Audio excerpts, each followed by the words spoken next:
Hi everyone, I'm going to talk to you today about trigger finger and trigger finger release. So what's a trigger finger? So trigger finger affects this area of the hand and sometimes the thumb, and it's essentially pain and catching of the flexor tendons, so the tendons that bend the fingers when you move the hand.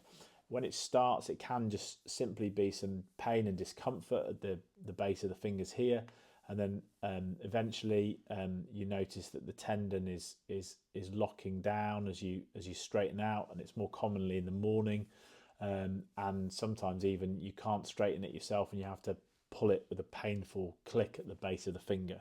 It can be quite worrying and quite debilitating for people. And once it starts occurring during the day or the finger doesn't come out by itself, that can be a bit of a worry. It's a very straightforward problem to sort out. It's not urgent. You don't need to worry too much about it. But if you do want some treatment for it, then please do not hesitate to come and see us about it. In terms of options, sometimes it goes away by itself, but more commonly an intervention is required.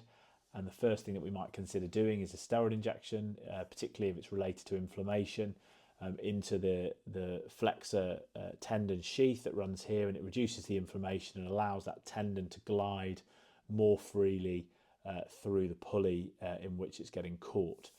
And that normally is quite successful.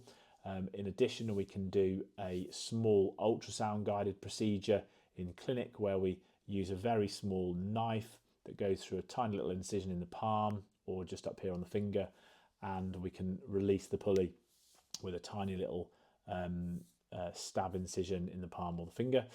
And then finally, we can do a local anaesthetic procedure where we put some local anaesthetic into the area that's affected. We make an incision across the palm normally, but you can do it this direction as well, around 1 centimetre, maybe just over 1 centimetre.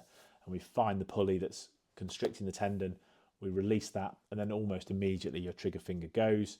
And then you've just got to wait for the skin to heal and for the soreness of the scar to settle down over the next few weeks. It can all be done, as I said, awake under local anaesthetic in an outpatient setting. So if you've got a trigger finger and it's bothering you and you want to come and see us, then please do not hesitate to book in.